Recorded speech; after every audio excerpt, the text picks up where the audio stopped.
So basically, Senator Mike Lee, he's from Utah, he sent a letter about a month ago, maybe a little bit longer than that, and he encouraged the Federal Trade Commission, the FCC, and the Department of Justice to review this Sports Broadcasting Act because of the fact that it costs over $1,000 to watch NFL games. Now, rising costs over broadcasting deals is pretty normal. I mean, we've seen every single time a league goes to the negotiating table, normally the costs are passed down to the consumer, but also the games grow.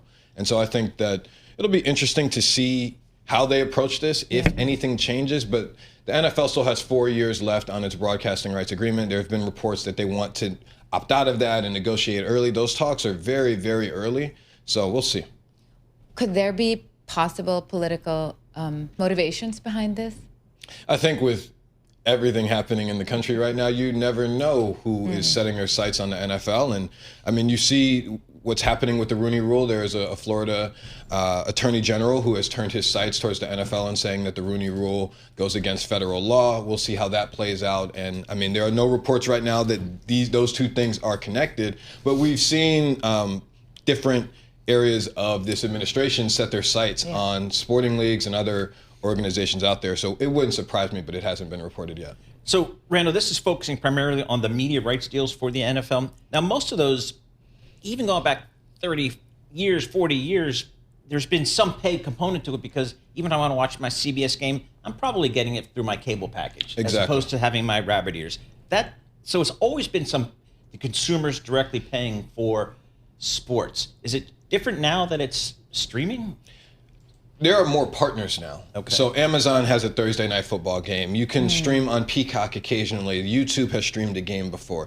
The NFL has been selling rights to these streamers and these broadcasting companies for many, many years. And as the game has grown, as the business has grown, the costs have grown as well. And I think in reference to what it costs to watch all NFL games, yes, it would be expensive because you would then be paying for NFL Sunday Ticket. You could be paying for Red Zone. You could be paying for each individual subscription of some of these games. With that in mind, of course the costs have gone up because they've added partners, they've added games, all of those things.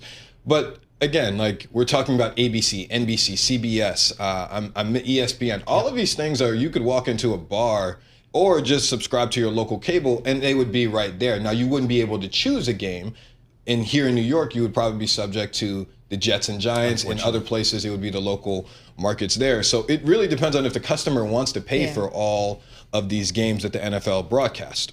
In the letter here by Senator Mike Lee, he said, to watch every NFL game during the past season, football fans spent almost $1,000 on cable and streaming subscriptions. Yeah, I would say. I guess if you're a fan, it's worth it. I mean, it just depends. I would just say this, that the last Super Bowl was 12-0, and it had 125 million viewers. And it was 12-0 at one point heading into the fourth or, fairly well into the game.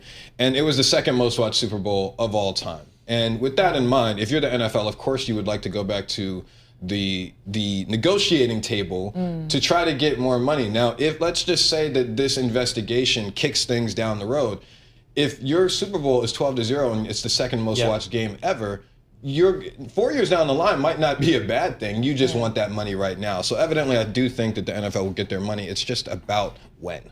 To get even more money, there's obviously very advanced talks to add an 18th game, and that would be it, and that would presumably. We'll see. I mean, there's that is. How does that happen? Do you have to open up the whole agreement with the Players Association? Of course, yeah. And the Players Association has been in flux for over a year. They've had 3 executive directors in under a year. And when you have 3 executive directors, the NFL then has to go to the Players Association, rip up the collective bargaining agreements, and then they have to come to terms on a deal. Those negotiations have not started at all. So an 18th game, a 16 international game package that the NFL could sell, those negotiations haven't started at all. So I think that Roger, I've heard Jerry Jones, I've heard Robert Kraft, those are the Patriots and the Cowboys owners, all talk about adding these things. And I do think that they want to, but it's so early, which is why, going back to this investigation, in a worst case scenario for the NFL, if they had to wait 4 years, it might work out in their favor because of the fact that they haven't negotiated a CBA. So, I think that we'll see how this plays out, but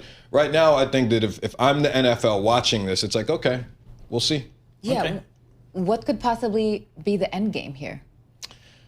I'm not exactly sure. I think that it could be to congregate some of these costs to make sure that the CBS and the ABC, that there are less streamers involved, that it is not passed down to the customer as much. But again, like, you got to think, this was one of the most watched NFL seasons of all time. So really, are the streamers hurting? And are the customers hurting if they're continuing to tune in? That is what I think the NFL's defense to this would be, is that people are watching regardless, and they're paying